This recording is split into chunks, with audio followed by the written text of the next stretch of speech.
ഒരു തൈ നടാം നമുക്കമ്മയ്ക്കു വേണ്ടി, ഒരു തൈ നടാം കൊച്ചു മക്കൾക്കു വേണ്ടി, ഒരു തൈ നടാം 100 കിളികൾക്കു വേണ്ടി, ഒരു തൈ നടാം നല്ല നാളേക്ക് വേണ്ടി.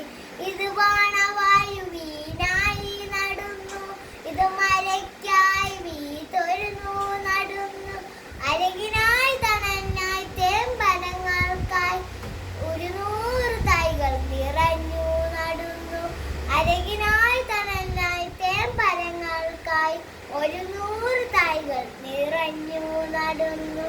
ഒരു തൈ നടാം നമുക്കമ്മയ്ക്കു വേണ്ടി, ഒരു തൈ നടാം കൊച്ചു മക്കൾക്കു വേണ്ടി, ഒരു തൈ നടാം 100 കിളികൾക്കു വേണ്ടി, ഒരു തൈ നടാം നല്ല നാളേക്കു വേണ്ടി.